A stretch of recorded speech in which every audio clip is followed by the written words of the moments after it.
Muito boa tarde a todos. Sejam bem-vindos ao terceiro painel da nossa jornada de Relações Públicas, intitulada Um Olhar sobre o Marketing Político Digital. Vamos dar início ao nosso terceiro painel sob o lema Marketing Político, criando presença nas redes sociais. No primeiro tema, comunicação e a construção da imagem nas redes sociais, temos como orador o Dr. Luís Miguel Caetano, licenciado em Gestão de Empresas, mestre em Comportamento Organizacional, doutor em Educação e pós-doutor em Ensino.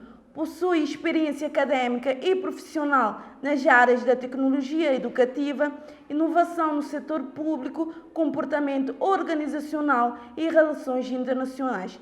Tem participado em projetos internacionais na área da tecnologia, inovação e cooperação para o desenvolvimento, particularmente no Brasil, Espanha, Cabo Verde, Guiné-Bissau, Honduras e Moçambique. Autor de artigos científicos e capítulos de livros nas áreas de ensino, inovação e gestão pública. Colaborou na organização das obras UNLab e integração cultural Lusofa. Atualmente exerce funções como professor do Instituto de Ciências Sociais Aplicadas da Universidade da Integração Internacional da Lusofonia Afro-Brasileira, Brasil, membro do grupo de pesquisa da Universidade de Santiago, Cabo Verde, membro do Conselho Editorial da revista científica Ensaios Pedagógicos da Universidade Nacional Costa Rica e pesquisador colaborador na área de software para análise qualitativa de dados. Passo a palavra ao Dr. Luís Caetano para a sua intervenção. Olá a todos. Em primeiro lugar, quero agradecer um honroso convite para participar na Jornada Internacional de Relações Internacionais do curso de Relações Públicas e Secretariado Executivo da Escola de Negócios e Governação, e a minha proposta neste momento é deixar algumas reflexões quanto à comunicação política e, nomeadamente, quanto à construção da imagem nas redes sociais. Uma primeira palavra para me apresentar: eu sou professor do Instituto de Ciências Sociais Aplicadas da Universidade de Integração Internacional da Lusofonia Afro-Brasileira, no Brasil. Sou português, mas estou aqui há 6 anos a trabalhar nesta instituição e atuo nas áreas do comportamento organizacional e da inovação no setor público e, simultaneamente, também na área de relações internacionais. Então, com essa visão também da administração pública, particularmente no setor do comportamento organizacional, vou deixar algumas pistas de reflexão quanto à temática que me foi proposta.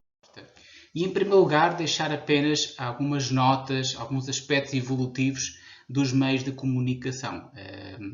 Acho que é extremamente importante, antes de falarmos de comunicação na área da política, de compreender esta dimensão histórica que a comunicação sofreu ao longo dos tempos. Uma comunicação essencialmente numa parte inicial voltada para os serviços mais postais, com pequenos passos no desenvolvimento da imprensa, passando por um período já no século XVII, após século XVII, em que os jornais começaram a ganhar um espaço muito considerável, com debates mais livres no âmbito do setor público e também na área de negócio, estabelecimento com relações no setor da religião, do Estado, passando para uma outra dimensão em que houve uma maior produção de tecnologias de informação e, com isso, uma maior circulação da informação, em que já no século XX, particularmente, assistimos à introdução dos mídias na comunicação e com essa fase toda a dimensão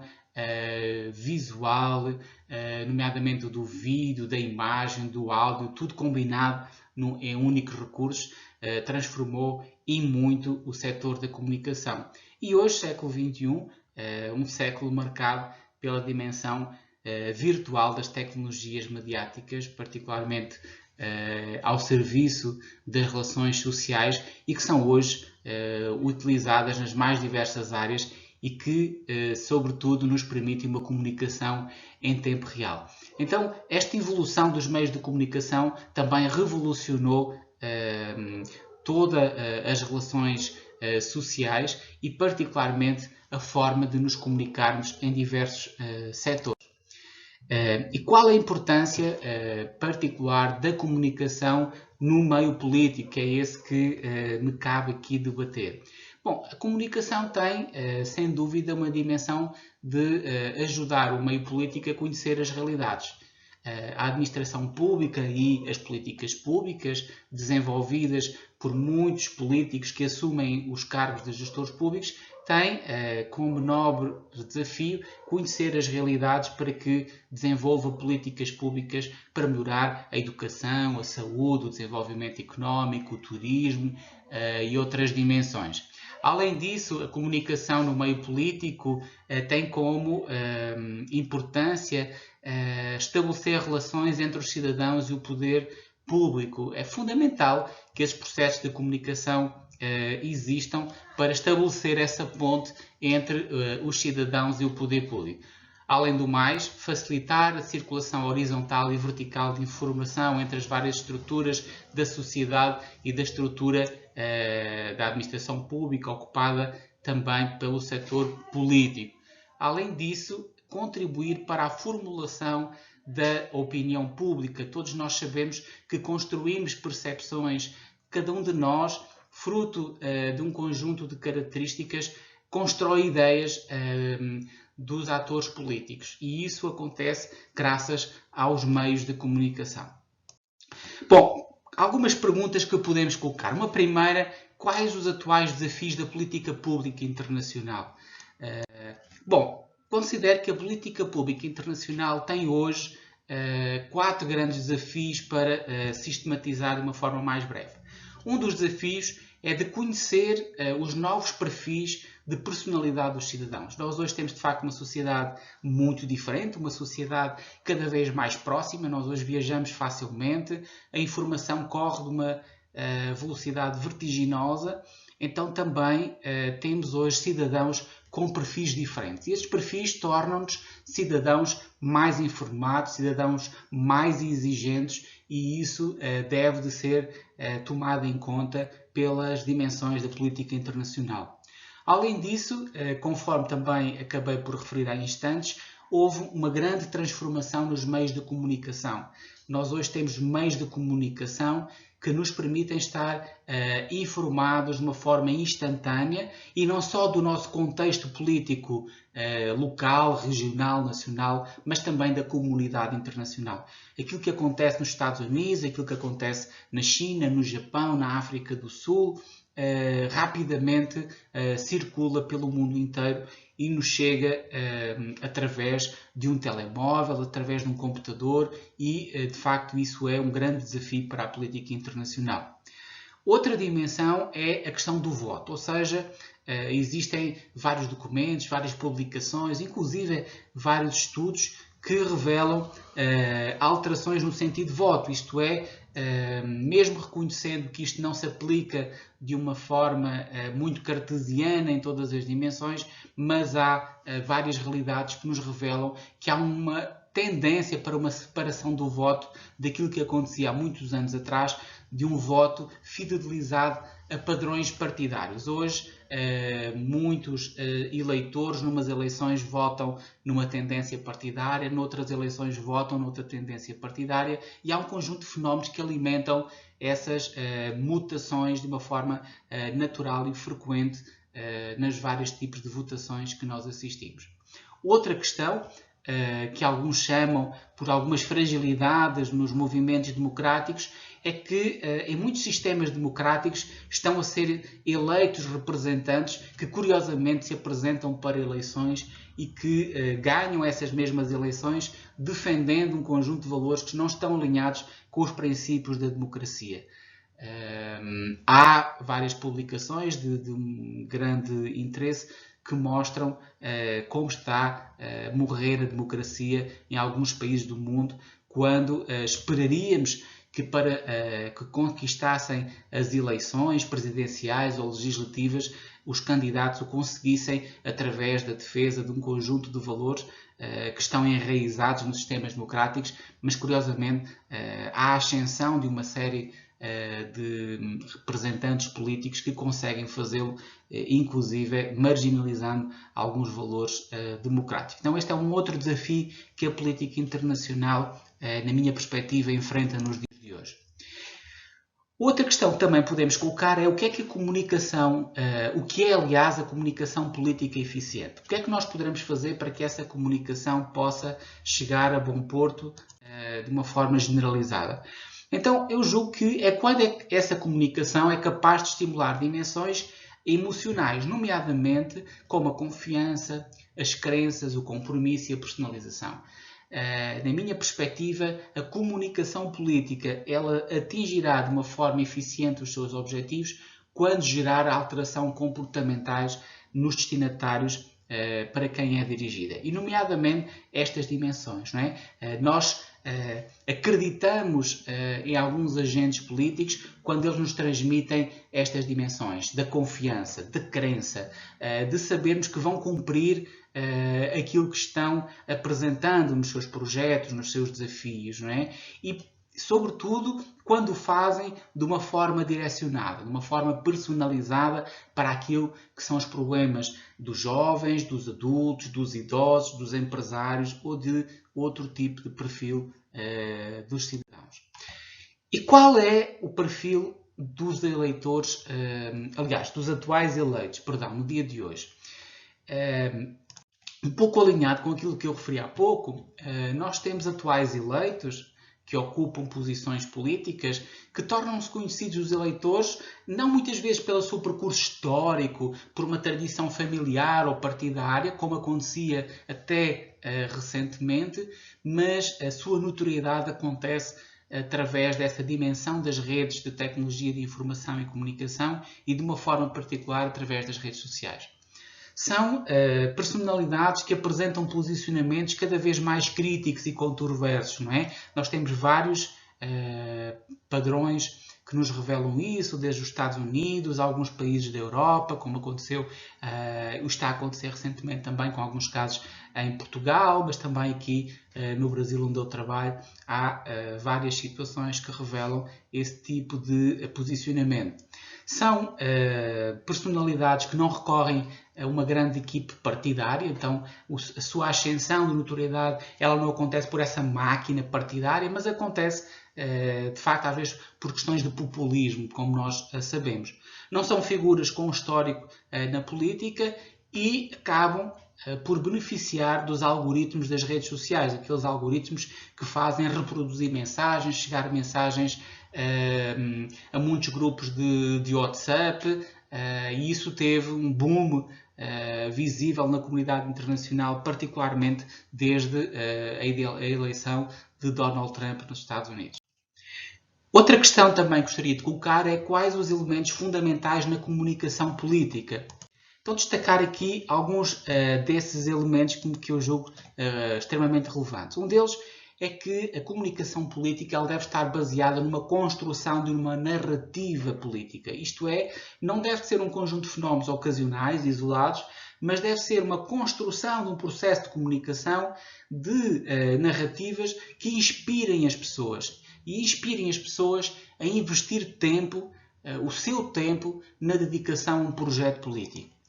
Outro elemento que acho relevante é que a política de comunicação deverá centrar-se também no domínio do tempo. Isto é, fazer uma gestão adequada do tempo, distribuindo esforços naquilo que são as atividades prioritárias.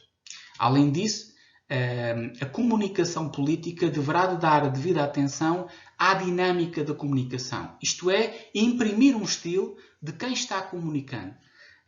Agregando juízo de valor e estabelecendo um vínculo de confiança com os políticos, com os públicos do seu interesse.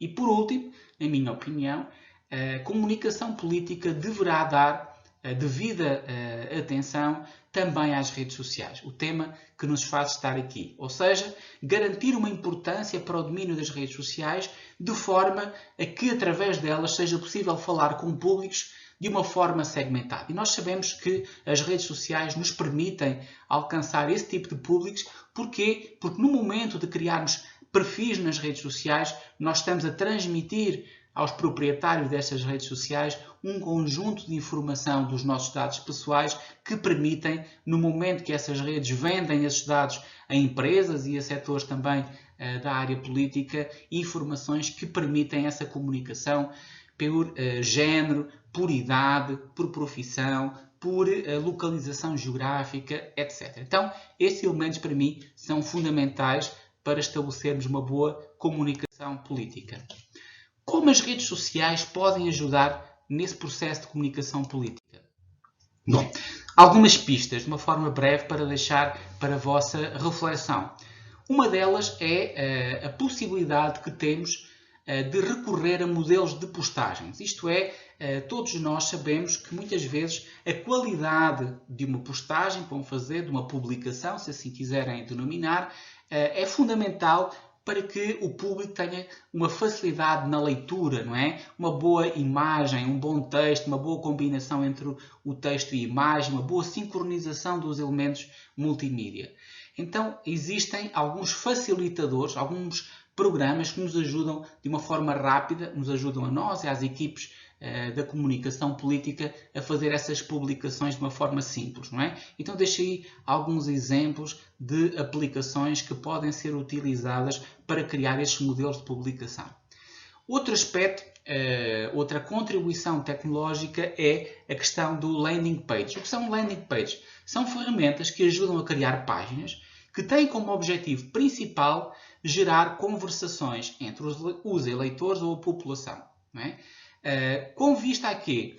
Pode ser durante um processo de uma campanha eleitoral, mas pode ser durante o exercício do mandato, não é? Quando um gestor público, quando um político que ocupa o cargo de um gestor público tem a preocupação de saber qual é o retorno, qual é a percepção de uma comunidade, de uma população face a um projeto que está a implementar. Na educação, na saúde, no saneamento básico, na área de transportes da cidade. Então, deixo também aqui alguns exemplos de aplicações que estão disponíveis no mercado e que ajudam nesta matéria. Naturalmente, e mais conhecido de nós, o WhatsApp, não é? A criação de mensagens que chegam ao telemóvel de muitos cidadãos e que servem para divulgar comunicação e várias informações em particular. Quero aqui deixar uma nota que, preferencialmente, devem de ser utilizados bases de dados próprios.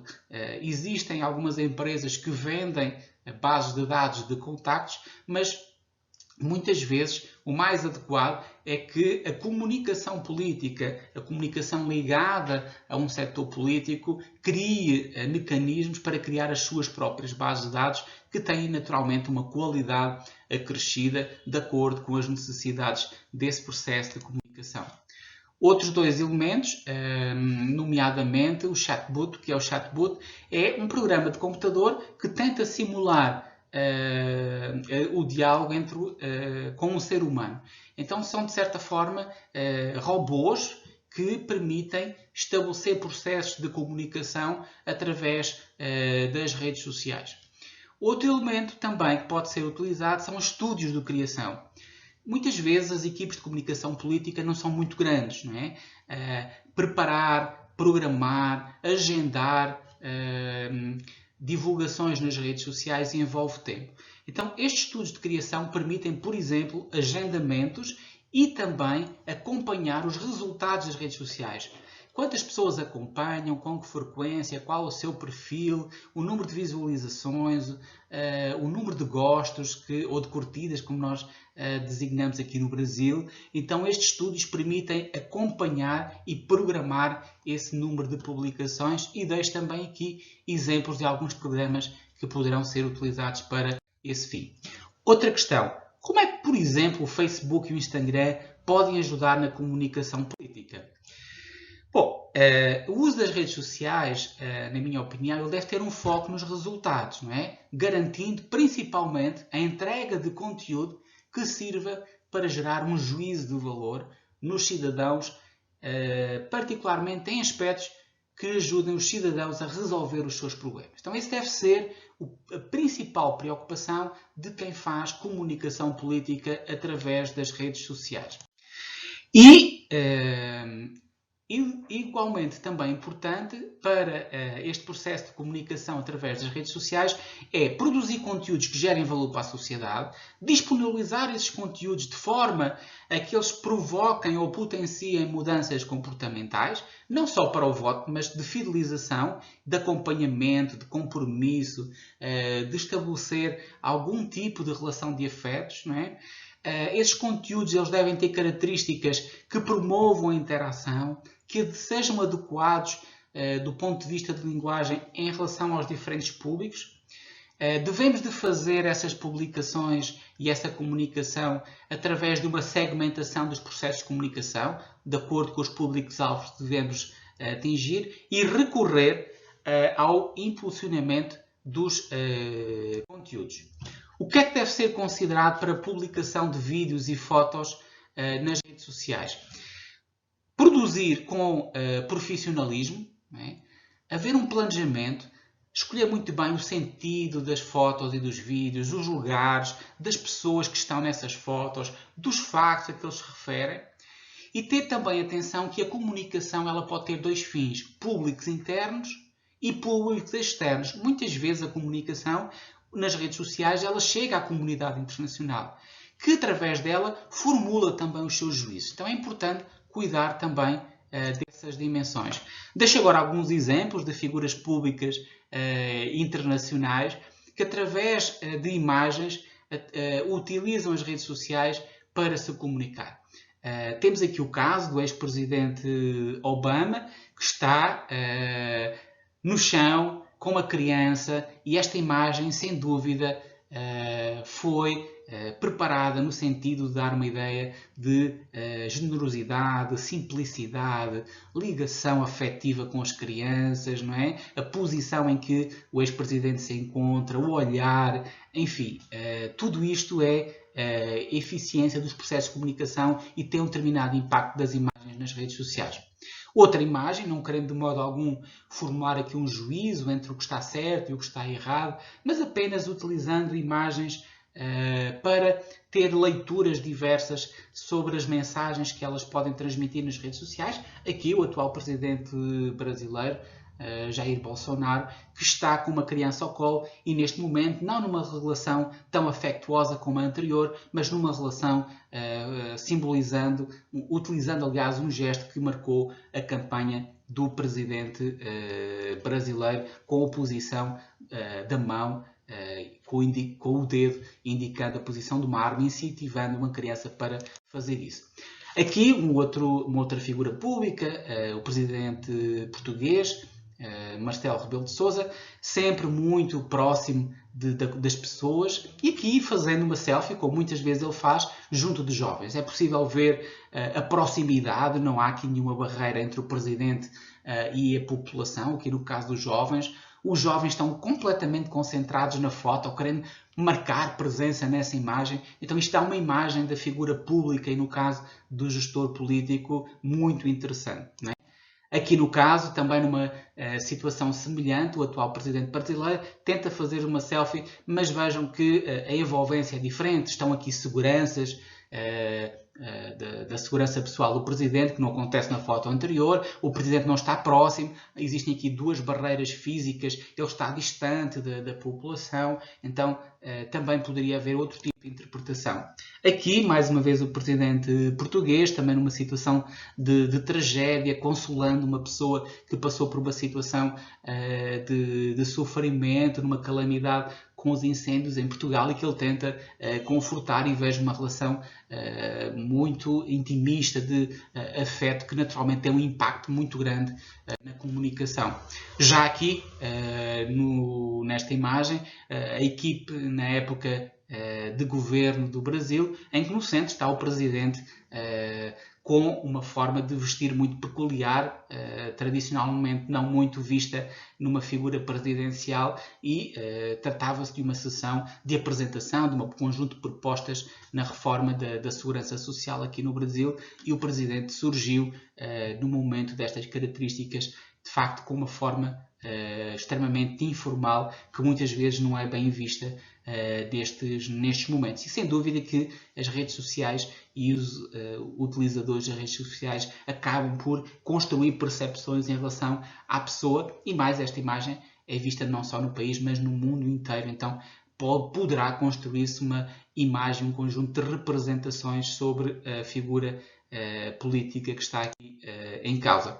Neste caso, para terminar, o presidente também Barack Obama, numa situação que parece ser do dia a dia e que se cruza com um dos funcionários da Casa Branca e que, num gesto de simpatia, resolve dar uma atenção e cumprimentar um dos funcionários da respectiva residência oficial do Presidente dos Estados Unidos. Isto mostra um presidente atento, um presidente que cuida e preserva todo o tipo de colaboradores, desde a mais alta figura da assessoria até quem se responsabiliza pelas questões de manutenção da sua própria residência, não é?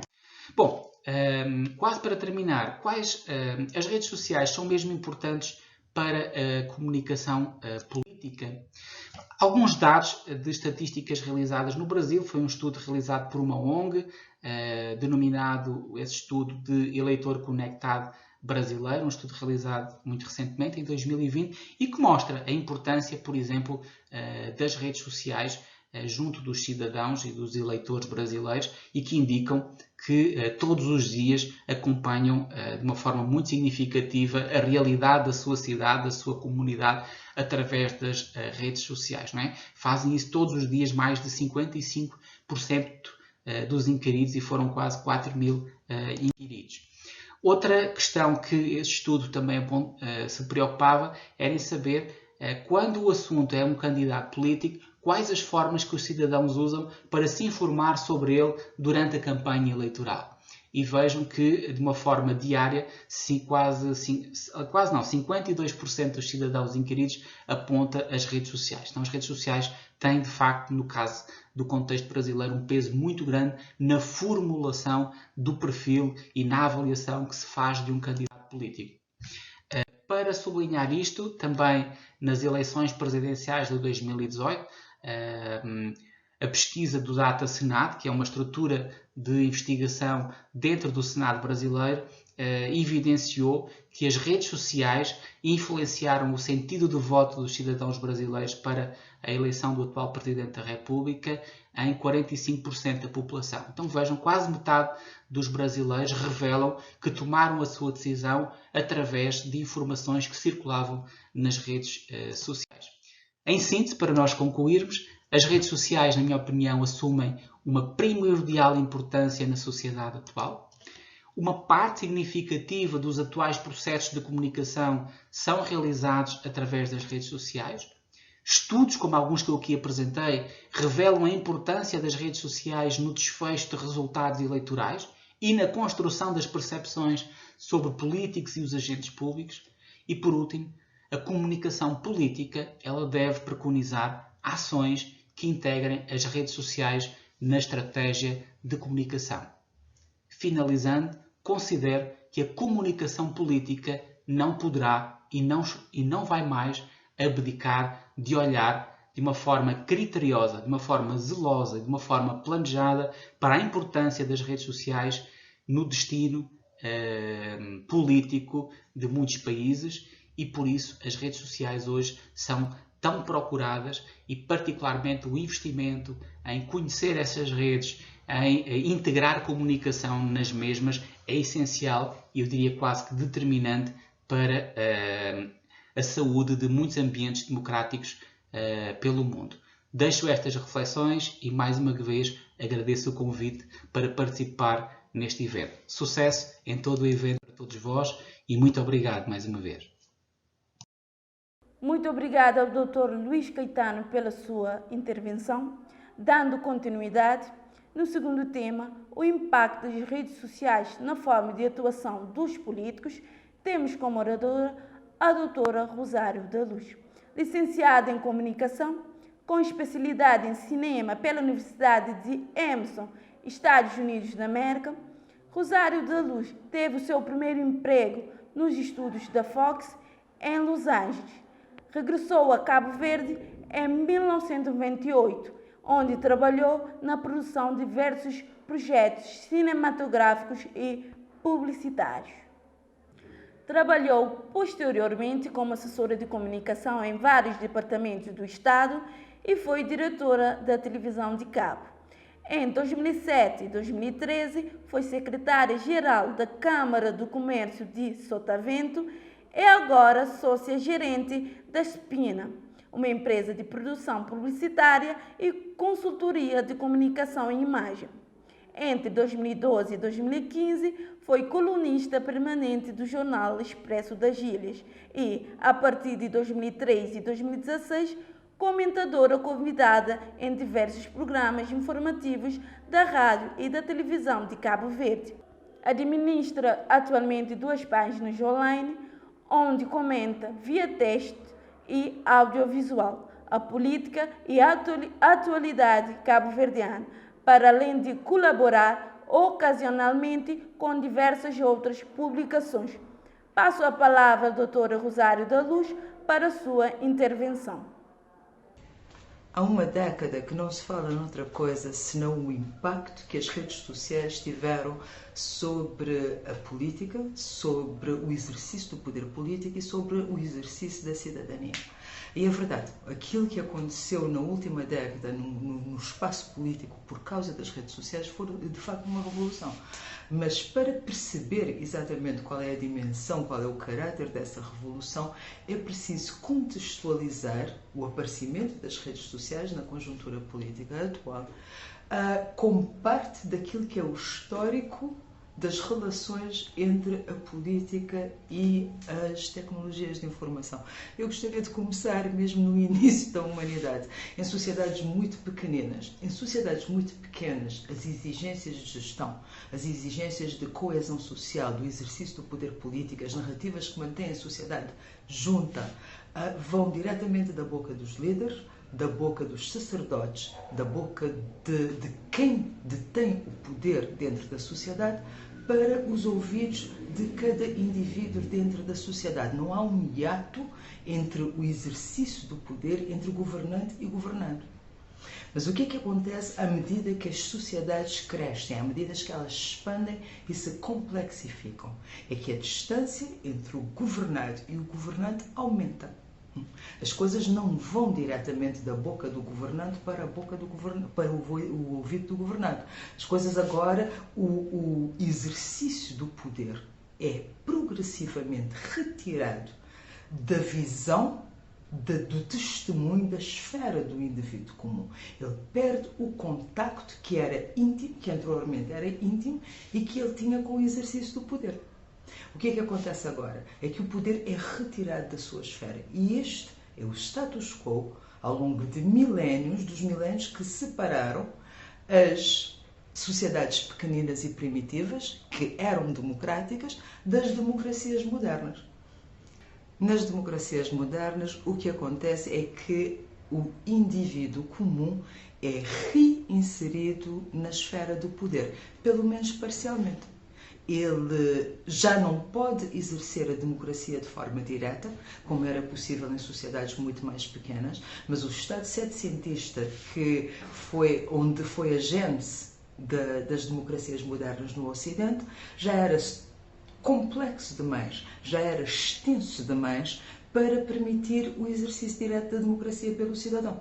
Portanto, o que acontecia é que agora o cidadão elegia os seus representantes e mantinha a prerrogativa de os retirar do poder se não sentisse que era adequadamente representado. Mas o que é que acontece? Apesar de estar reincluído no processo eleitoral, de ter agora uma cidadania, a possibilidade de uma atividade cidadã que não teve durante milénios em muitos sítios pelo mundo afora, ainda estava removido psicologicamente e espacialmente removido do exercício do poder. Ainda não podia testemunhar o exercício do poder, já não tinha a mesma intimidade psicológica, operacional, simbólica com o exercício do poder que era possível em sociedades mais pequenas.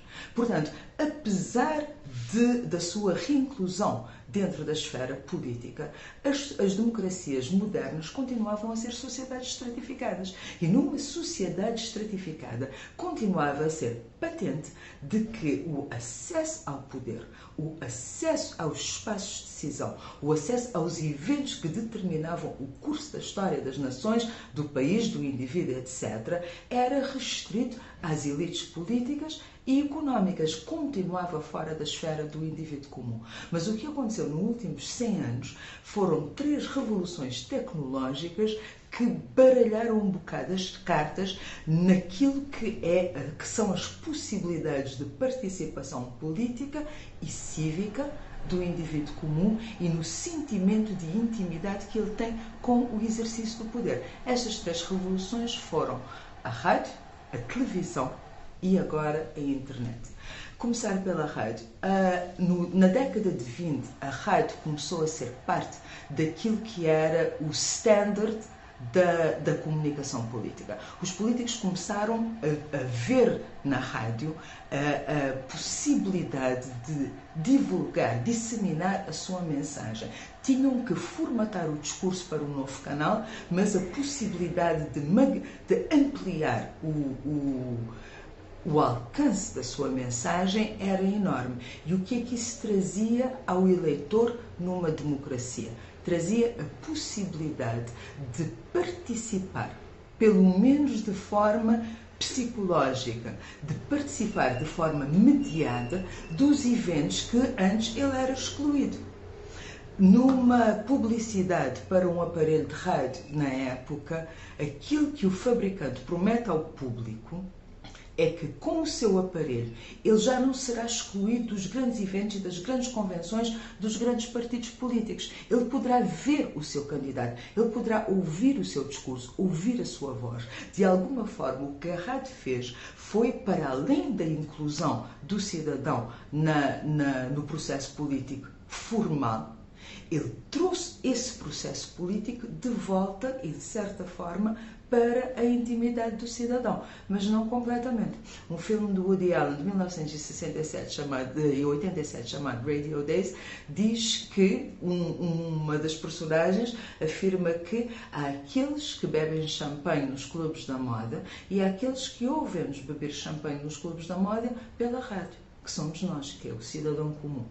Portanto, o que acontece é que, de alguma forma, o cidadão perdeu a distância com o exercício do poder. E, por outro lado, porque a tecnologia da rádio era relativamente acessível para pequenas organizações, ela foi apropriada em grande parte pela sociedade civil e por movimentos políticos marginais. Portanto, ela não serviu só à ampliação do poder, ela serviu também à democratização, de certa forma, do acesso aos meios de produção de informação e à divulgação de mensagens políticas.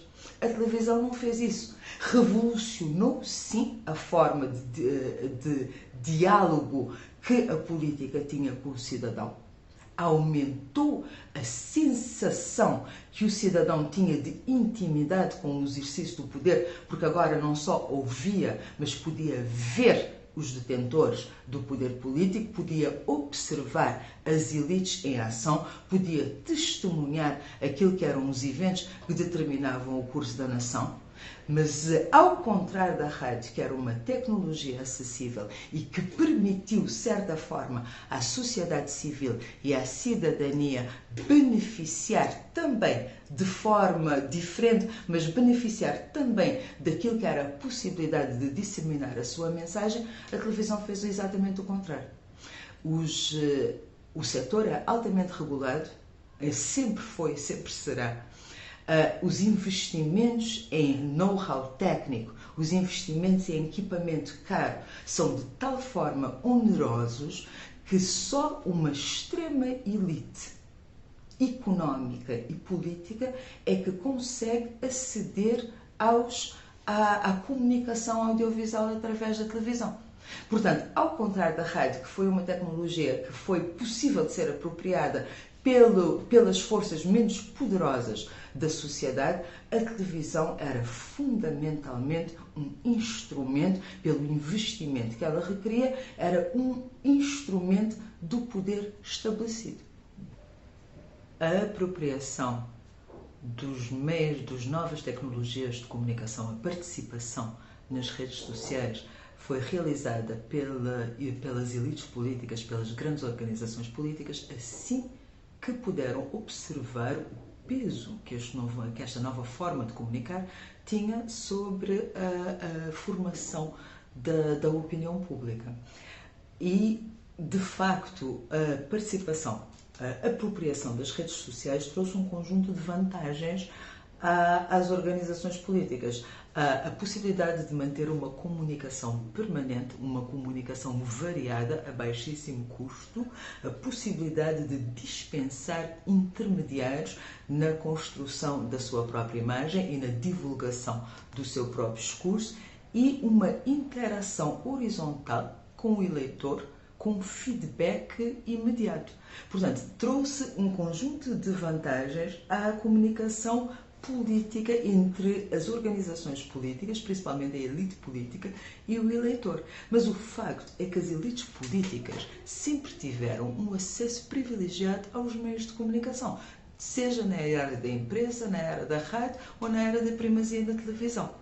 Portanto, nunca tiveram qualquer barreira em implementar, barreira financeira ou barreira técnica, em implementar as suas estratégias de comunicação. O que já não era o caso com a sociedade civil ou com as pequenas organizações que ao longo da égide da televisão, onde a televisão tinha a primazia enquanto principalmente comunicação cultural e política, nessa época as pequenas organizações, as pequenas associações civis e o próprio indivíduo perdeu enormemente a sua capacidade de comunicar a mensagem. A internet veio a nivelar o terreno nesse aspecto, veio a devolver, ou de alguma forma, pela primeira vez, sem precedentes, de forma sem precedentes, veio a oferecer ao indivíduo, às pequenas organizações descapitalizadas, a possibilidade de produzir informação, produzir textos audiovisuais e divulgá-los competitivamente com as grandes organizações políticas. Portanto, aquilo que a internet fez, aquilo que as redes sociais fizeram, foi pôr nas mãos de entidades que outrora não tinham qualquer acesso aos meios privilegiados de comunicação, a possibilidade de competir com as elites políticas e com as elites económicas. Para ilustrar a revolução que a utilização maciça das redes sociais operou sobre o terreno da comunicação política e do ativismo da cidadania, eu gostaria de utilizar 3 exemplos. O primeiro seria a vitória de Donald Trump nos Estados Unidos em 2016. O segundo seria os eventos da Primavera Árabe, do conjunto de levantamentos civis que, entre 2010 e 2012, que acabaram por resultar na queda de alguns governos no mundo árabe. E terceira experiência é a minha própria experiência enquanto utilizadora das redes sociais. Vamos começar por Donald Trump e a sua vitória em 2016. Em 2016, Donald Trump ganhou como um outsider do sistema. Conseguiu, em primeiro lugar, a nomeação republicana para a presidência, para a corrida presidencial, como um outsider do sistema. Uma criatura incendiária, sem qualquer experiência executiva, sem qualquer experiência política, um homem, um showman, um self-made man, mas conseguiu vencer não só a nomeação do Partido Republicano, como a própria corrida presidencial das mãos de Hillary Clinton, uma mulher, sim senhor, mas um operativo do sistema. parte das elites políticas, antiga primeira-dama, senadora e parte das elites políticas que normalmente detêm a vantagem da comunicação com a sociedade. E precisamente por isso, porque Donald Trump conseguiu ganhar a corrida à nomeação e a corrida presidencial contra tudo aquilo que era previsão, contra tudo aquilo que era previsão que dizia que o homem não tinha o devido domínio das máquinas necessárias para lhe garantir a divulgação da sua imagem e a consolidação da sua pessoa, ganhou. E ganhou como? Através das redes sociais, em grande parte. Apesar de ser milionário, era um outsider do sistema. E como outsider do sistema, utilizou o poder democratizador das redes sociais para dar voz àquilo que ele sabia que jazia de forma quase que dormente na sociedade americana. E soube ler a conjuntura. Soube ler uma conjuntura que tinha uma raiva contra o sistema que decorria de décadas de perda de privilégios económicos pela espinha dorsal da sociedade americana, que é a classe média, uma sociedade que estava cada vez mais descrente da imprensa estabelecida, que via como um instrumento desse mesmo sistema que lhe oprimia e, portanto, estava muito mais aberta a fontes alternativas de informação do que as gerações anteriores, que exigiam, de certa forma, um cunho jornalístico, um cunho de credibilidade sobre a informação que consumia. Encontrou uma sociedade que já estava massivamente utilizadora das redes sociais e soube, através dessa ferramenta, comunicar com gente que já não estava tão fortemente sobre a égide dos antigos meios de comunicação social, televisão ou rádio. Soube chegar à sua audiência, sabia que ela estava lá. E, portanto, o que Donald Trump conseguiu fazer foi alavancar aquilo que é novo poder democratizador das redes sociais a nível de produção de opinião, a nível de falsificação de opinião, a nível de falsificação de factos, sabendo perfeitamente que a audiência que ele foca não vai ter qualquer cuidado em validá-los. Portanto, a leitura, por um lado, não foi só a questão da disponibilidade dos meios, do novo meios de comunicação social, inclusive porque Trump era um milionário perfeitamente capaz de aceder, como já tinha feito antes na sua carreira, aos meios mais tradicionais como a televisão. Foi mais a leitura de onde é que a sua audiência estava, já estava online, e é precisamente online onde o meu terreno é livre. É livre de regulação, não só pela classe política estabelecida, mas pela própria regulação sectorial. É livre para tocar sem quaisquer constrangimentos a uma população que já está massivamente online. Portanto, o que nós pudemos ver nas eleições de 2016 nos Estados Unidos e em grande medida também nas eleições que deram a vitória a Jair Bolsonaro no Brasil, foi a operacionalização de determinadas sensibilidades políticas marginais de uma ferramenta popular que era melhor compreendida por eles, que estavam num nível muito mais perto do povo do que foi pelas elites mais, digamos, privilegiadas, pelas elites mais escolarizadas que tendem a olhar de cima para baixo esse nível de comunicação. Entre 2010 e 2012, o Norte da África e o Médio Oriente foram palco de um conjunto de levantamentos civis que ficaram conhecidos como a Primavera Árabe e que resultaram em mudanças políticas radicais na região. A Primavera Árabe é considerada a primeira revolução da história a ter sido alavancada pelas redes sociais. E o que é que aconteceu? O que é que aconteceu é que, de repente, um conjunto de jovens, sem qualquer experiência política, vários núcleos de jovens, de população, de indivíduos, de sociedade civil, sem qualquer experiência política, mas com competências geracionais na área das TIC, das tecnologias de informação, das novas tecnologias de comunicação, conseguiram alavancar as redes sociais para organizar encontros, protestos, manifestações de dimensão maciça. Ou seja, as redes sociais permitiram que esses jovens, sem qualquer capital, sem qualquer tipo de rede que lhes garantisse o acesso à comunicação nos velhos sistemas estatais de rádio e televisão, conseguiram de repente ter uma capacidade de informação, de disseminação da sua mensagem, uma capacidade organizativa capaz de competir com o próprio Estado.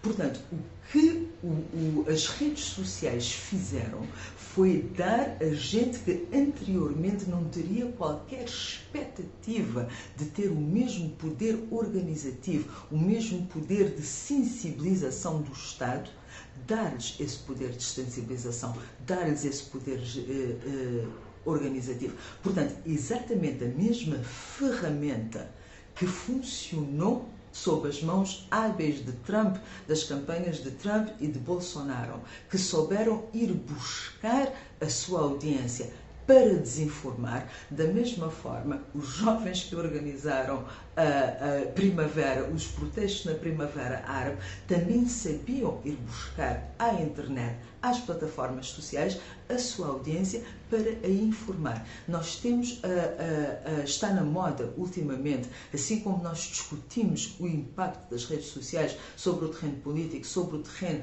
do ativismo cívico, está na moda diabolizar as redes sociais, como se elas não passassem de um espelho de vaidades, de um espelho de desinformação, de uma máquina de desinformação social. Mas o problema, mais uma vez, não está na ferramenta, está na ética do utilizador. E eu gostaria agora de falar do terceiro exemplo que ilustra a forma como as redes sociais modificaram a comunicação política e nivelaram o poder das elites políticas, com a minha própria experiência pessoal. Cabo Verde é um mercado de comunicação muito restrito. É completamente dominado pelo Estado. E porquê?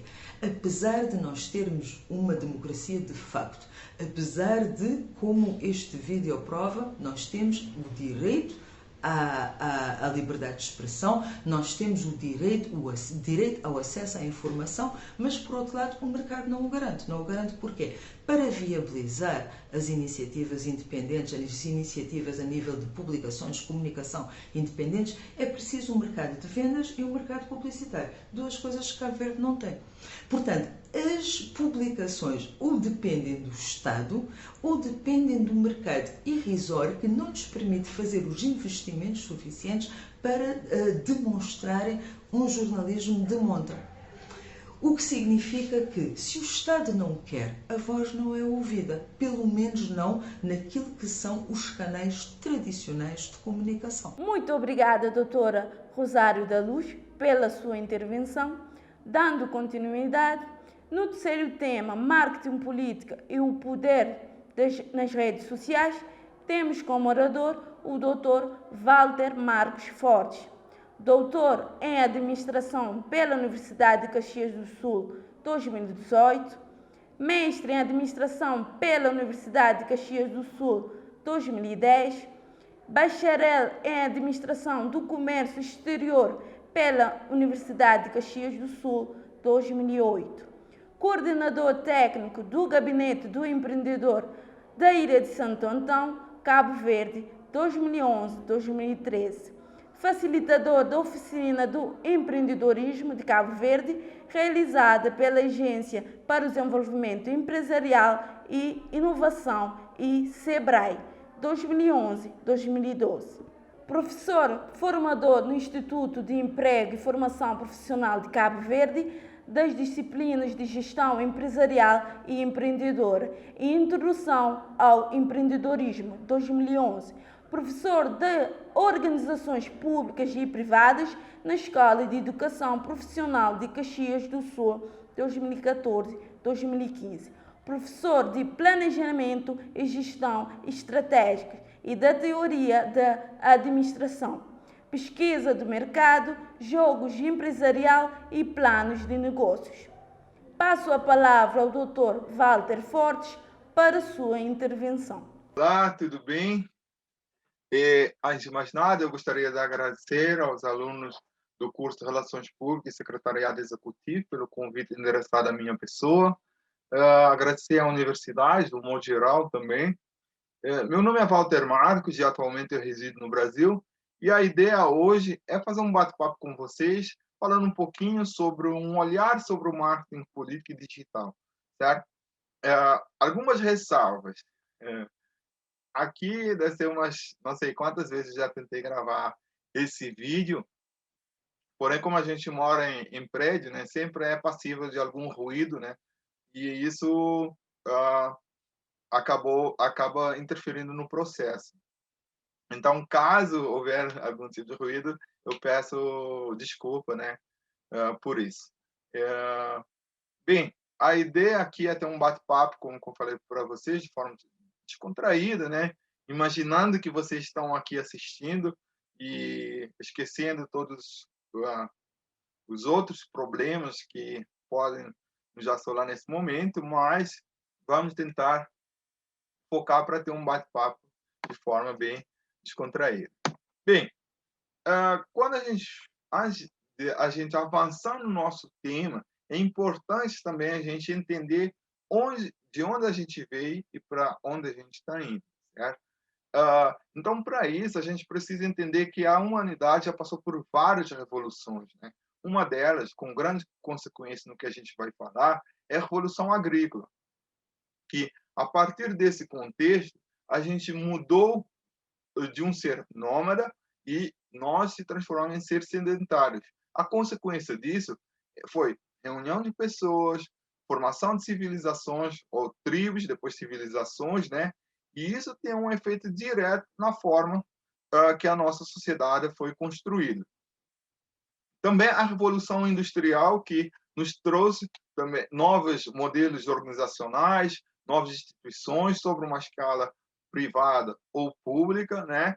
E também como um elemento, um ingrediente aqui bem importante, a questão da globalização. E o paradigma vigente que nós vivemos atualmente é referente à revolução digital. Bem, prosseguindo aqui, eu fiz um recorte aqui para a gente ter uma base teórica. Isso é bem importante no que a gente irá conversar. No livro Sapiens, o Harari ele traz aqui 3 elementos, ou essa compreensão da humanidade sobre essas 3 esferas, que é a revolução agrícola, a revolução cognitiva e a revolução científica. A revolução agrícola, como eu falei para vocês, ele vai ter um impacto nas formas de produção e também na formação de tribos e novas civilizações. A revolução cognitiva, por sua vez, ele tem um impacto direto na forma, o que nos diferencia dos outros animais, né? A nossa capacidade de ter abstrações ou formar novas realidades que nos distingue, né, de outros animais. A revolução científica, por sua vez, ela tem como evidência ou como elemento, né, a questão tecnológica, certo? Que é um impulsionador também das transformações que atualmente a gente percebe. Se a gente fala de tecnologia, por um lado, por outro lado a gente fala de comportamento. E o comportamento, na verdade, ele é o ingrediente aqui essencial para a gente entender todos esses direcionamentos. A tecnologia nos trouxe novas formas de interação. A forma como eu estou aqui comunicando com vocês é fruto desse elemento, certo?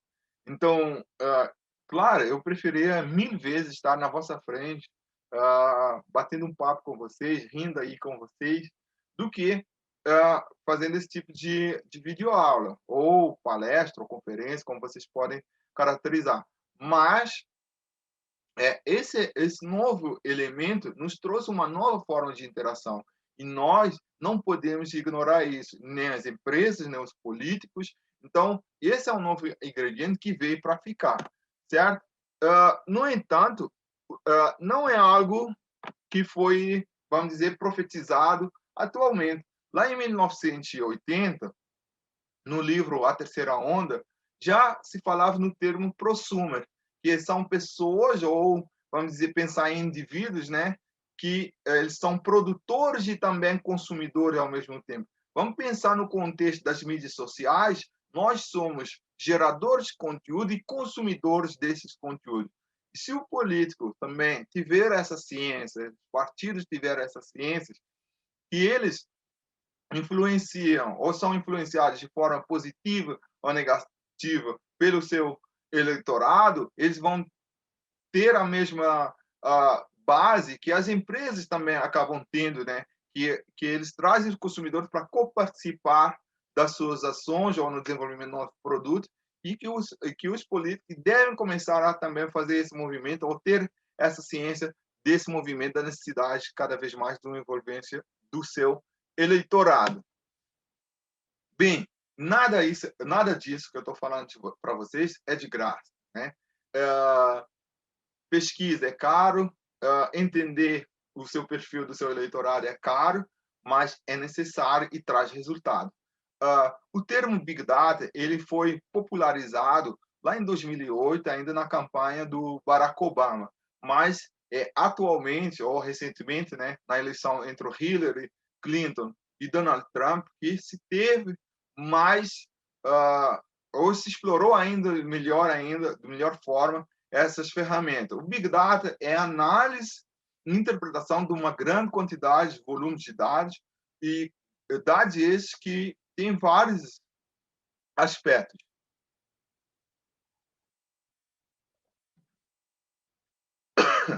Perdão. Vou tomando uma água, falando um pouquinho, e isso vai deixando as coisas um pouco mais natural aqui entre a gente. Para mim, até ia falar em crioulo, tá? Mas está valendo, né? Brincadeiras à parte, vamos dar sequência. Bem, então, como eu estava dizendo aqui para vocês, né? Em relação ao Big Data, essas ferramentas que nos permitem a análise, né, de uma grande variedade de volumes de dados, né? Eles são extremamente importantes na nova configuração quando se fala do marketing político. Por exemplo, Donald Trump, né? Ele era avesso, o governo do Donald Trump, ele era avesso a políticas ambientais, certo? Porém, por um lado, ele tinha eleitorado ou eleitores republicanos que tinham uma certa sensibilidade a questões ambientais, né? Todo mundo era radical sobre esse aspecto. E ciente dessas informações, eles direcionavam uma comunicação diferente para esse tipo de eleitorado. Por exemplo, aquele eleitor que tinha painéis solares. A comunicação era diferente para aquele que era um cético em relação a isso. E como é que eu conheço as pessoas? Fazendo pesquisa, ou mapeando, ou obtendo a informação das pessoas. E o Facebook ele ajudou muito os políticos ou os partidos a entender o perfil do seu eleitorado. Vocês lembram do escândalo da Cambridge Analytica, certo? Esse escândalo, ele teve um impacto, ou essa empresa, vamos dizer assim, ele teve um impacto direto nas eleições entre Hillary Clinton e Donald Trump, certo? A empresa analisou mais de 50 milhões de perfis de usuário nos Estados Unidos. Não é pouca gente, é muita gente, certo? E com precisão eles conseguiram direcionar a campanha do Donald Trump, né? E obter sucesso, porque ele foi eleito naquela época. Então aqui é bem importante a gente fazer uma distinção entre marketing empresarial e marketing político. No marketing empresarial, a minha moeda de troca, vamos dizer, a empresa oferece bens e serviços, eu pago com dinheiro. Já no marketing político, o que eu ofereço? Promessa. Enquanto político, eu ofereço promessas e favores. O que eu espero em troca? Votos. Então, é importante também a gente fazer uma distinção entre marketing eleitoral e também marketing político.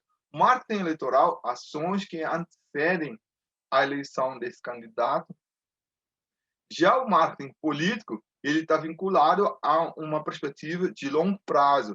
Por exemplo, o marketing político está relacionado com com a formação da imagem de longo prazo. É algo mais permanente. Exemplo, criar ou sintonizar suas ações, né, administrativas com os desejos da comunidade. Então, isso é um exemplo de como o marketing político se diferencia, né, do marketing eleitoral. Então, podemos entender que o marketing político como um conjunto de técnicas estratégicas com finalidade de diferenciar e promover as ideias ou ações de um político com a finalidade de estabelecer uma conexão direta entre o ocupante do cargo público e a população. Muito importante isso. Então, vocês estão analisando as imagens abaixo, vocês podem ver que aqui vocês vão ver várias fotos do Obama. Você tem um Obama brincando, um Obama mais descontraído, né? Um Obama mais família, né? Então, várias versões do Obama. Por quê? Justamente isso, eles querem perpetuar essa imagem dele para o seu eleitorado, certo? Essa foto aqui poderia ser uma foto comum, certo? Mas, ou pode ser, de acordo com a análise, pode parecer uma foto comum. Mas essa foto foi tirada durante a campanha para a reeleição do Barack Obama e foi a imagem mais curtida e mais tweetada de todas. Então, o Obama ele queria ser reeleito, certo? Então, ele queria demonstrar compromisso, fidelidade, aproximação, certo? Então, aí tem várias perspectivas. E palavras do fotógrafo na tela que caracterizam o Obama como um político diferente dos outros, certo? Então, justamente isso. Além disso, você tem que ter esse senso, trabalhar com pessoas que remetem a esse imaginário que você quer passar para o seu eleitorado. Numa outra perspectiva, a campanha do Donald Trump, como eu falei para vocês, ele foi muito bem engajada no Twitter e outras mídias sociais, e a gente tem muito a aprender, seja para o bem, seja para o mal, certo? Então, várias lições aqui. O Trump ele utilizou muito bem as outras ferramentas, ele é um astro que veio de um programa da TV, e mediante essa ascensão midiática, ele consegue criar uma base de eleitores que coloca ele como favorito nas eleições, né? E aí o que a gente tem como consequência? A sua eleição. Olha só o que o Peter vai nos dizer. Se você tem recursos financeiros suficientes e uma narrativa emocional, não importa quão questionável é um produto, um marketing forte e uma criatividade pode colocá-lo no mínimo para ser testado. Ou seja, eu estou em condição de análise perante outros candidatos se eu tiver uma narrativa emocional. Foquem nessa palavra. A questão emocional é muito forte nesse sentido. Como eu falei para vocês,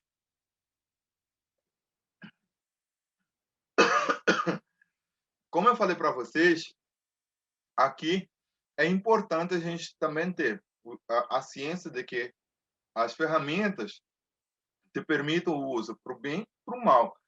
Nas eleições atuais, vocês lembram que o Trump foi barrado do Twitter, né?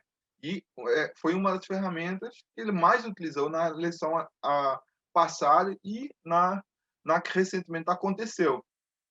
E ele foi barrado devido ao fato de ser proliferador, ou considerado um proliferador de políticas de fake news, certo? Ou seja, de informação, de falsas informações.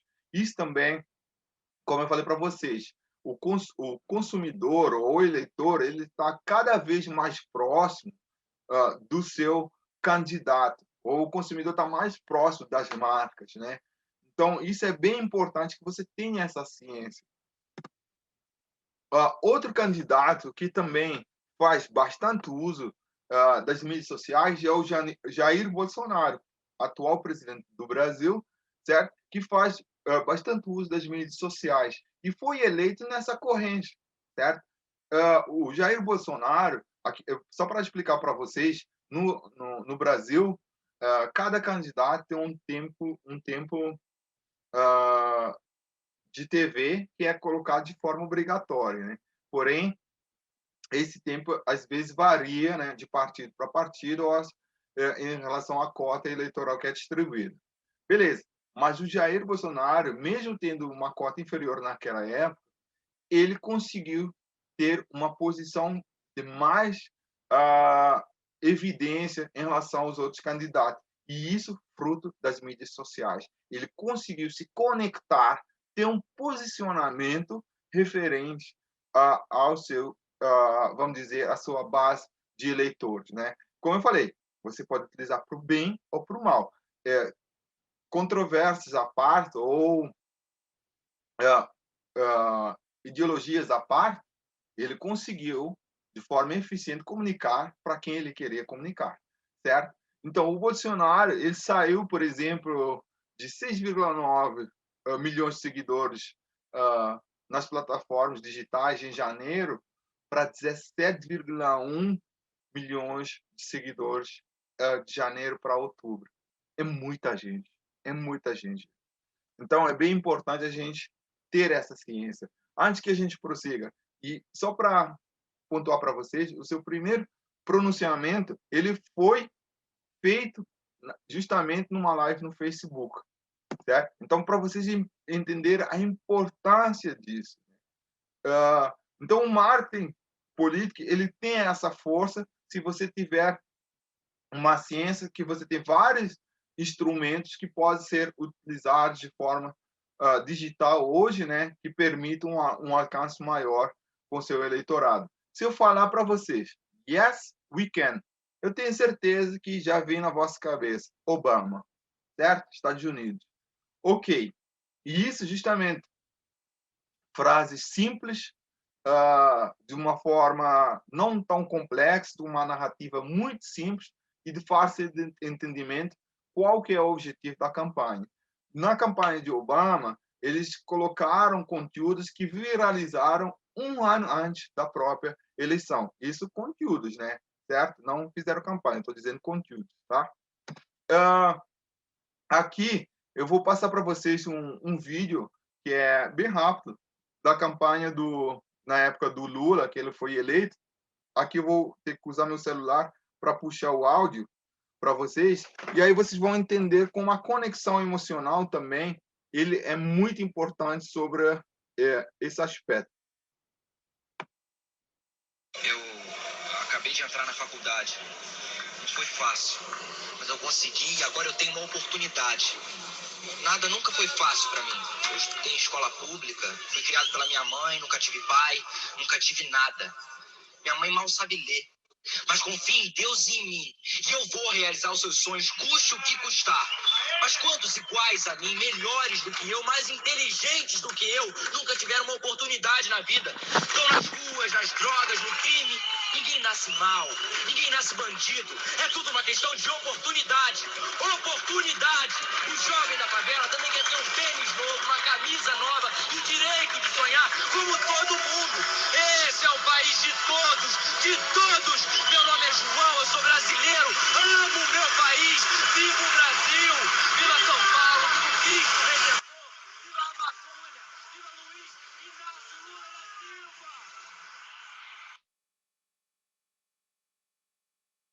Então, para mostrar para vocês, né, que aqui a mensagem desse vídeo ele tinha um foco justamente de mostrar que o filho do operário ou o filho da empregada, né, qualquer pessoa, alguém que vem de uma comunidade mais pobre que seja, ele conseguia chegar a uma condição de concorrer, no caso, a uma eleição no Brasil, ou ser médico, ou seja, ser qualquer profissional que ele desejasse ser, né? Então, aqui a narrativa era a conexão emocional. Pessoal, então agora é a hora que a gente consegue visualizar, que é muito importante, né, quando a gente fala de marketing político, ter o seguinte, uma linguagem simples e menos técnica. O que eu quero dizer para vocês? Pense no candidato que vai dizer o seguinte, ok, o nosso objetivo é aumentar o PIB nacional. Eu vou demonstrar o exemplo, como é que ele pode ser traduzido de outra forma, né? O exemplo 1 que eu quero dizer para vocês é que evitem textos muito extensos, certo? Então, seja mais, mais concreto, mais específico na sua mensagem. É bem importante que vocês tenham essa ciência. Por exemplo, a mesma narrativa, né, de quem fala, minha proposta é gerar um crescimento no PIB. Pode ser traduzida, em outras palavras, por um outro candidato, certo? Por exemplo, este ano me comprometo que o meu país tenha maior investimento em educação, em saúde, em saneamento, certo? Em segurança. Então, pessoal, vocês estão percebendo que basicamente ele está traduzindo, né, de melhor forma a perspectiva de investimento, que o dinheiro seja utilizado de melhor forma e a população talvez entenda de melhor forma. Então, entender as bases da comunicação é extremamente importante sobre esse ponto de vista. É importante também que você ative emoções nas pessoas. Foi o que o vídeo que eu passei para vocês tentou demonstrar. Ativar emoções, né? A pessoa se identificar, né? Então, defina qual o tipo de emoção você quer ativar. Conta história, conecta a sua mensagem com a vida do seu eleitorado. Isso é muito importante. Então, de uma forma bem resumida, seja simples, concreto e com uma proposta emocional. Isso faz explorar melhor as bases da comunicação com o seu eleitorado. Lembrando o seguinte, gestão pública, como eu falei para vocês, é diferente do que gestão privada. Gestão pública, eu estou gerindo para o bem comum, certo? A minha gestão é para o bem comum, o bem de todos. Gestão privada, maximização do lucro, certo? Então, é muito importante que a gente tenha essa ciência. Aqui algumas dicas. Faça uma segmentação do seu eleitorado e da mensagem que você quer canalizar para seu eleitorado. Faça uma lista de transmissão e de compartilhamento de conteúdo. Essa lista você pode utilizar pelo WhatsApp, né? Eu sugiro que você tenha também um número profissional e um número pessoal, certo? Redes sociais, explore nas mais variadas ferramentas, né? Aqui eu citei aqui 2 ferramentas que podem te nortear. Desculpa aqui.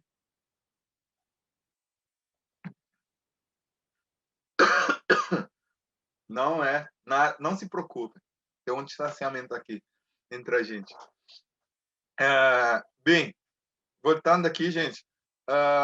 Então, aqui eu deixei 2 ferramentas, Yeoman e também a Your Brand Eye, que são plataformas que você pode analisar se aquela marca que você pretende utilizar está disponível. Digamos que você é do PAICV, é do MPD, seja lá do outro partido, do CID, daí você quer utilizar essa palavra de forma corporativa no Instagram. Aí você vai lá, tu digita essa palavrinha, né?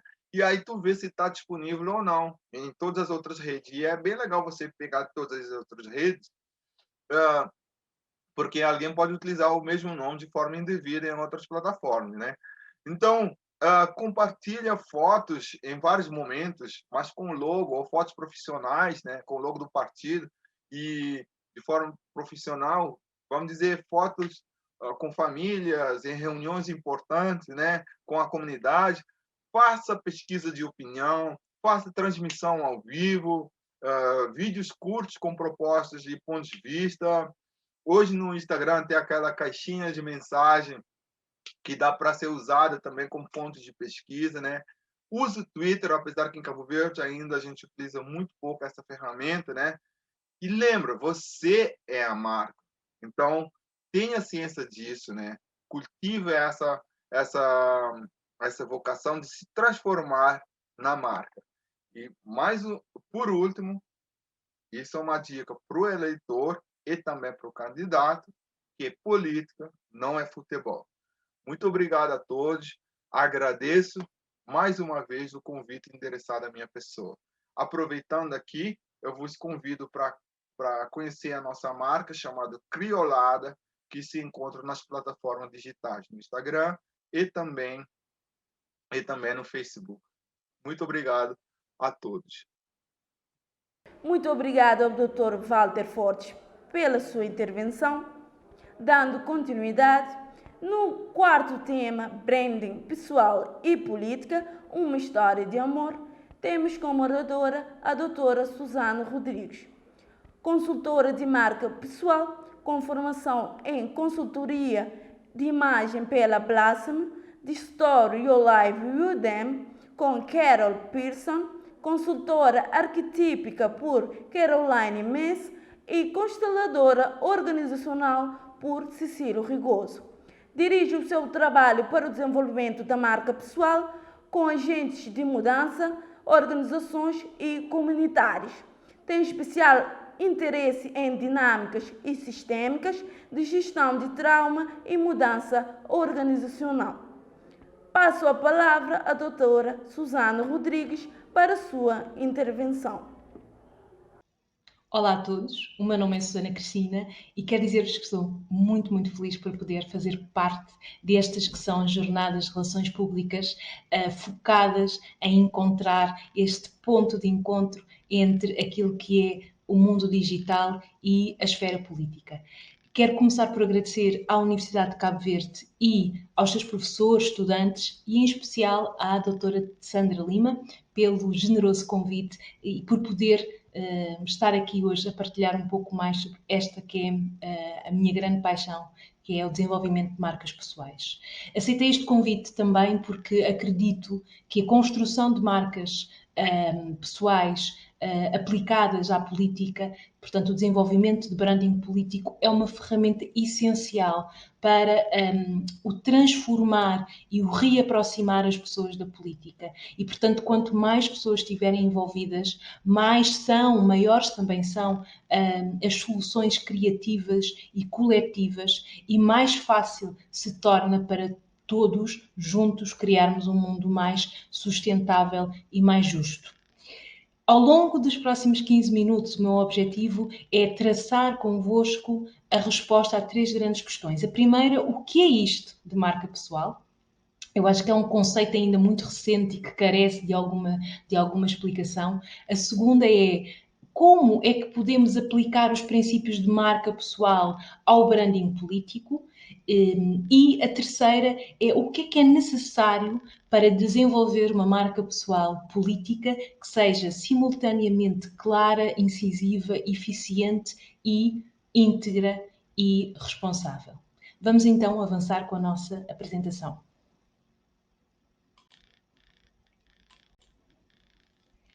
Então, branding político fala sobre o sentimento, a impressão, a associação ou a imagem que o público tem em relação a um político, a uma organização ou a uma nação. Quando falamos de marca, percebemos que a marca tem uma qualidade intangível e psicológica. E, portanto, a marca política, uma marca política, ajuda o partido ou o candidato a mudar ou manter ou reforçar a reputação e o apoio, criando um sentimento de identidade com o seu partido, com os seus candidatos, criando uma relação de confiança entre si e os seus consumidores, os seus eleitores.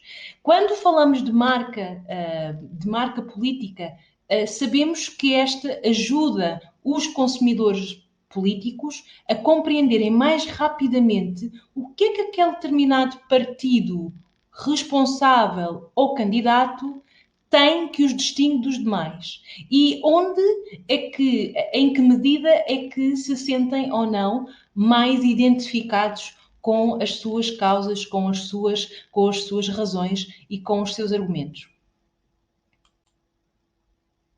Eu costumo dizer que marcas pessoais têm que ter alma, corpo, mente e coração. Então elas têm que estar bem enraizadas em conhecimento, em posicionamento político, em ideias claras e bem direcionadas e ao mesmo tempo têm que ter aquela tal qualidade emocional, aquela tal qualidade intangível que permita que eu me conecte, que eu vá para além das palavras e que eu me conecte com aquela mensagem a um nível muito superior. Eu diria que existem 3 grandes problemas na esfera política, e aqui eu vou falar de uma forma geral, portanto, internacional, sem focar numa determinada localização geográfica, mas eu diria que existem 3 grandes problemas e em que o branding pode, de facto, ajudar. A primeira é falta de confiança. Então, os políticos são vistos como não confiáveis, a maior parte. Não é? Para a maior parte das pessoas, os políticos são vistos como pessoas não confiáveis. E é importante e é necessário que se comece a reverter um pouco esta visão dos políticos, do sistema político, e que voltemos a estabelecer e a fortalecer o fio de confiança com os nossos eleitores e com os nossos consumidores. Como é que a marca pessoal pode ajudar? Ela pode ajudar exatamente nesse sentido, não é? Criando uma estratégia de marca que fortaleça e que construa esta confiança e esta credibilidade. Um segundo desafio tem a ver com o facto das marcas, como elas existem, porque elas já existem, destas marcas políticas, muitas vezes serem pouco relacionáveis. Ou seja, a maior parte destes políticos estão excessivamente afastados, fora do contacto com o público que representam, com as comunidades que representam. E isto acaba por também trazer um distanciamento em relação à própria mensagem. O que é interessante aqui, o que a marca pessoal, o branding político pode ajudar, é de facto ajudar os políticos a construir ligações com o seu público, a reconectarem-se a um nível mais profundo, a um nível mais emocional com o seu público, reforçando também a sua mensagem. O terceiro desafio tem a ver com a falta de diferenciação. Nós sabemos que os movimentos políticos nas últimas décadas, se não no último século, falam sobre grandes partidos políticos, não é? Com ideias muito claras, em que os discursos também eles são bastante padronizados. O que está a acontecer e o que vai acontecer provavelmente nos próximos anos é que vão começar a surgir dentro dos próprios partidos mais fações e, para além desse movimento intrapartidário, também irão começar a acontecer, e já estamos a assistir isso nos últimos 2 anos, ao nascimento e à proliferação de uma série de movimentos políticos e sociais autónomos e independentes, em que a narrativa e a mensagem é também ela cada vez mais individual. Então aquilo que se pede aqui é passar de um discurso que é padronizado e que foi definido para proliferar e para chegar às massas, e que muitas vezes distrai as pessoas, porque as pessoas ficam cansadas de ouvir a mesma mensagem, sem novidade, sem conexão, sem proximidade. Então é pedido que façamos uma despadronização da mensagem e que demos espaço e que seja dado espaço dentro das organizações para que cada funcionário, para que cada candidato, para que cada representante possa trazer aquilo que é a sua individualidade para a mensagem do coletivo. A marca pessoal coletiva ajuda, no fundo, a que estes políticos possam criar aquilo que é a sua narrativa pessoal, que às vezes é um desafio bastante grande, porque quando estão tão integrados numa mensagem coletiva que está tão padronizada, às vezes quase que se torna desafiante perceber até onde é que aquela é a minha mensagem e até onde é que pode ir o meu contributo também pessoal. Então, e perguntando, para quem é que é este trabalho de branding político? A primeira coisa que nos surge na mente é políticos, candidatos políticos, presidentes, candidatos à presidência, portanto, líderes políticos. Mas sabemos que este branding político, neste momento, ele deve ser aplicado a um espectro muito maior de público. Temos os diplomatas, temos os filantropos, temos os opinion makers, temos as grandes organizações não governamentais e os seus líderes, temos os filantropistas. E então, este trabalho de marca é um trabalho que não é exclusivo da política, como nós a definimos, não é? Parlamentar, presidencial, governamental, mas que acaba por ser transversal a várias áreas de opinião e de ação social e política. Diplomatas, temos aqui a Condoleezza Rice, ativistas que têm surgido bastante, especialmente em camadas mais jovens. Há um ressurgimento do movimento cívico jovem que é importante acompanhar, e é importante também trazer bases para que eles possam comunicar e comunicar já de uma forma muito mais alinhada com estas novas redes sociais. Filantropistas, aqui temos o caso da Melinda Gates, líderes políticos e os tão famosos e falados movimentos sociais, como eu dizia há pouco, têm surgido e proliferado nos últimos anos de uma forma imensa, como é o caso do movimento do Me Too e o Black Lives Matter. Qual é que é o objetivo de todos estes intervenientes políticos? O objetivo, o primeiro, talvez seja o de facto, e o maior, é esta mudança do comportamento na sociedade. Esse é o primeiro grande objetivo. A segunda é o melhorar a representação das minorias. Portanto, nós vemos estes movimentos estão muito focados em desenvolver e em encontrar soluções específicas para problemas também muito específicos. O obter apoio de novos segmentos do mercado, portanto, o expandir, o conquistar novos segmentos do mercado, o criar uma relação positiva e a longo prazo com os eleitores, o aumentar o número e os níveis de atividade de voluntários numa campanha, num partido ou num movimento, atrair mais votos, ganhar controle do governo ou até tornar-se uma coligação parceira do próprio governo, obter apoio legislativo para alterações de leis e alterações de políticas e o catalisar, no fundo, trazer para a esfera pública tópicos que são importantes de serem refletidos e que podem, no fundo, gerar transformação económica, social e societal. Para construir uma identidade de marca, é importante saber responder a 3 grandes perguntas. E isto não é exclusivo da marca política, é de uma forma geral. A primeira pergunta é: quem és tu? Então é importante saber, para além da cor política, para além de todas as coisas que eu defendo, perceber quem é aquela pessoa, efetivamente. Qual é a sua missão? Qual é a sua visão? Quais são os seus valores? Qual é a sua história? Portanto, o storytelling aqui e a definição clara do compasso interno deste interveniente é fundamental ser comunicado. E este trabalho é um trabalho que começa de dentro para fora, é um trabalho que começa a partir desta consciência de facto, qual é que é a minha história, qual é que é o meu percurso profissional, qual é que é o meu percurso académico, qual é o meu percurso humano e como é que eu posso trazer todos estes ingredientes para aquilo que é também a minha ação política, para como é que tudo isto se encaixa, se interliga, se funde com aquilo que é a missão, a visão, os valores e a própria história da organização que eu represento. A segunda questão é: qual é a tua promessa? Porque nós não somos, as marcas pessoais não são ilhas, portanto elas trabalham e existem para servir algo. Então, eu não posso ficar na pergunta 1, quem eu sou, o que é que eu fiz, quais são os meus achievements, mas eu tenho que perceber exatamente e comunicar de forma clara porquê, para quem e como. E esta promessa, no fundo, fala da minha solução. Qual é a solução que eu venho trazer?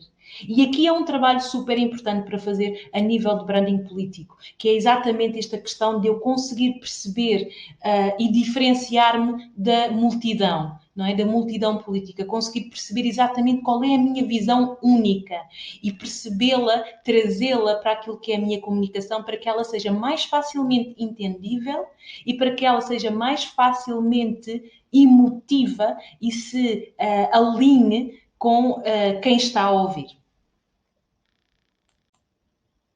A terceira e última pergunta é: como é que eu me posso juntar a ti? E esta é uma questão fundamental, porque nós percebemos que neste momento é importante desenvolver plataformas de marcas e de comunicação que combinem e agreguem redes sociais, sites de notícias, comunidades online, tudo aquilo que faça, que ajuda que as pessoas se envolvam com a própria marca. não é? Que dancem com esta marca, que interajam então com esta política e com estes políticos, porque como eu dizia, o que acontece muitas vezes é que há este afastamento, há este gap entre o político ou entre este opinion maker ou este filantropo e o seu público. Não é? Então é importante aproximar. Então este papel da interação e da proximidade de comunicação é fundamental. É um desafio muitas vezes explicar o que é branding, porque branding, na verdade, é uma filosofia, é uma forma, é uma disciplina que é recente. E no campo da política, podemos dizer que foi no início dos anos 90 que alguns políticos começaram a perceber que, de facto, existiam uma série de técnicas, estratégias que eram utilizadas para a venda de produtos que poderiam ser aplicadas ao ambiente político. E, portanto, começaram a estudar mais a psicologia da persuasão e começaram a perceber um pouco mais como é que poderiam equilibrar e integrar a linguagem do branding também nas suas estratégias de marketing e nas suas estratégias de comunicação, nos seus planos de comunicação. Eu gosto de explicar usando aqui, trazendo à marca duas grandes dimensões. Por um lado, esta identidade de marca, e aqui falamos de tudo o que é estratégia de marca. Então, a estratégia de marca, o branding, fala sobre a personalidade de marca. Quem é esta pessoa? Como é que ela se apresenta? Quais são os códigos visuais que ela ativa no outro para que o outro a escute? Qual é a sua mensagem? Qual é a sua missão? Quais são os seus valores? Quais são os seus compassos? Qual é a sua promessa? Todas estas coisas entram dentro da estratégia de marca e correspondem à identidade de marca. Dentro da identidade de marca nós vamos encontrar o logo, que é o principal símbolo, que tem que ser um símbolo poderoso e flexível para chegar ao maior número de pessoas possível. Temos as fotografias, temos a imagem e a presença física. Então, são todos os elementos que constituem a minha estratégia de comunicação e que apoiam e fortalecem a passagem da minha mensagem. Do outro lado, no outro eixo, temos a imagem de marca.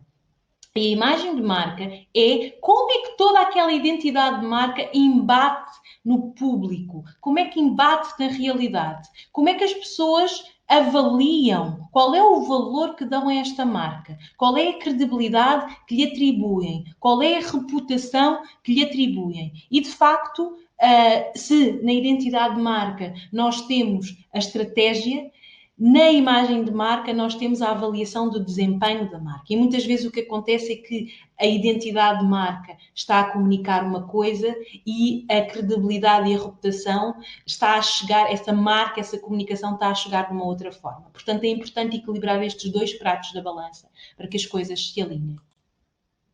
Uma marca política deverá ser atrativa, apelativa, confiável, diferenciada, uma fonte de relações a longo prazo. Então, uma marca, um processo de branding político não termina numa campanha, numa ação política, num evento.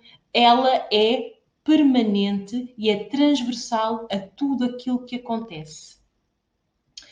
É uma campanha, na verdade, eu costumo dizer isto, o marketing político deve sustentar-se nesta ideia de que deve sustentar-se num bom branding, não é? E num branding que seja visto como uma campanha para toda a vida.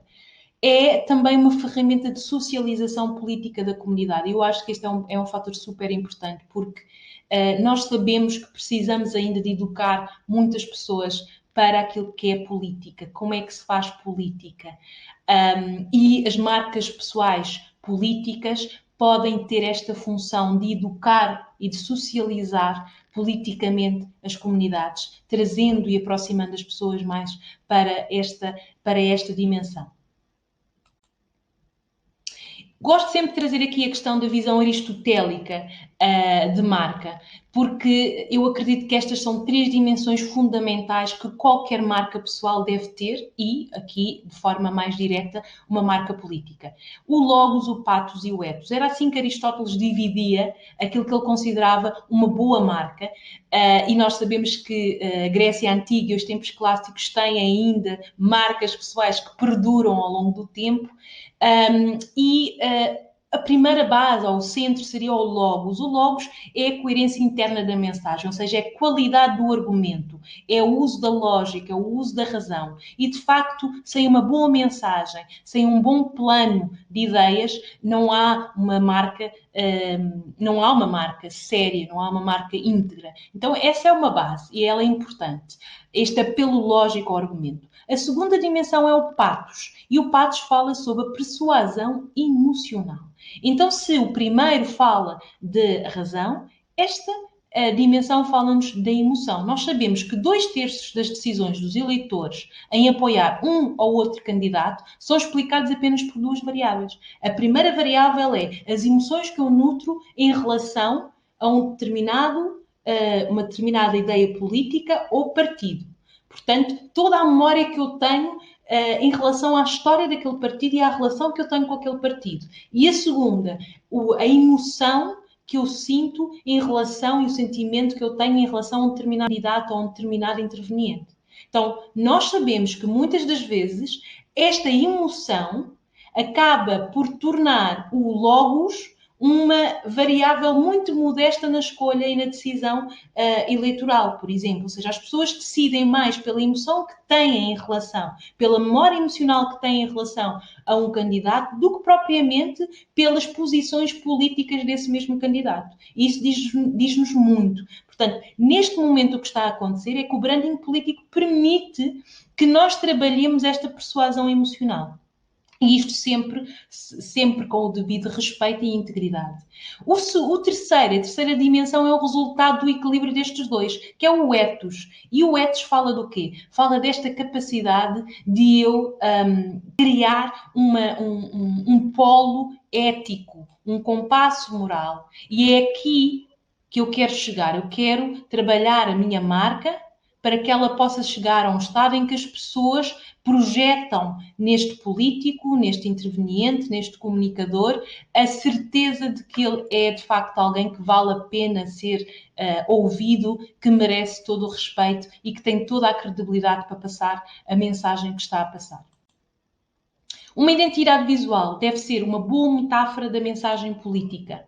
Então, uma identidade visual é, sem dúvida, um bom design é, sem dúvida, uma ferramenta que ajuda, uma ferramenta poderosíssima, que ajuda a comunicar e a persuadir os outros. Ao estabelecermos, na verdade, uma marca digital para, por exemplo, uma campanha política, devemos usar de toda aquela informação da estratégia de marca, trazer toda a narrativa da marca para dentro da identidade visual.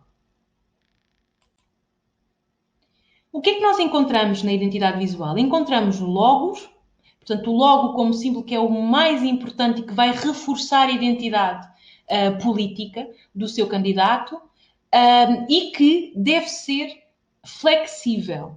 Porque se há uns tempos atrás nós sabíamos que criávamos branding, criávamos identidades visuais para serem utilizadas em autocolantes e em crachás, hoje em dia sabemos que esta identidade visual está espalhada por todo o lado. Redes sociais, outdoors, merchandising, portanto está em todo o lado. E esta marca tem que ser combativa, tem que ser flexível, tem que ser adaptável para que seja o suficientemente forte em todas as plataformas. Fotografia e vídeo, o léxico verbal, a presença física, a roupa, a forma como eu me apresento, a consultoria de imagem, tudo isso são ferramentas e são, de facto, pontos a olhar para quando estamos a estabelecer e a criar uma identidade visual. Onde é que esta marca se vai comunicar? Vai comunicar exatamente no mundo digital. Nós sabemos que vivemos numa era em que os nossos consumidores e os consumidores políticos são biónicos, não é? Portanto, estamos a falar de gerações que estão sempre ligadas à internet, que estão sempre, que sabem onde aceder à informação e, portanto, que rapidamente acedem à informação, mas que precisam, de facto, de chegar, de se envolver com a informação de uma forma mais credível. Estão à procura de fontes credíveis. E, portanto, quanto mais isso vier e estiver na responsabilidade do próprio político, melhor. Depois, nos mídias, portanto, a televisão, os rádios, as revistas continuam a ter uma importância bastante grande no fortalecimento de marcas pessoais políticas, especialmente na credibilidade, porque ainda vemos todos estes meios de comunicação como meios bastante credíveis de passagem de informação. E depois, obviamente, no on-life. Tudo o que acontece na vida do exterior, tudo o que acontece na nossa realidade, ela chega à vida digital. Portanto, não há nada que aconteça fora da internet que não chegue à internet. E, portanto, é importante que haja uma coerência entre aquilo que se está a comunicar e aquilo que se está a fazer diariamente, a agir e a colocar em prática diariamente junto da comunidade. Eu queria finalizar esta apresentação, trazer-vos só um pequeno estudo de caso, e aqui trago-vos a Kamala Harris, que é provavelmente um dos últimos. Haveria muita coisa para falarmos, mas de facto queria sumarizar aqui com este exemplo. A Kamala Harris e esta campanha que eu vos trago esteve endereçada à campanha presidencial em 2020, portanto no ano passado. A Kamala Harris vinha de uma carreira muito ligada à justiça, em que muitas das vezes a sua reputação foi posta em causa no sentido de estar muito associada a algumas decisões um bocadinho mais conservadoras e, portanto, ela tinha uma imagem muito forte, não é? Quase do ruler, não é?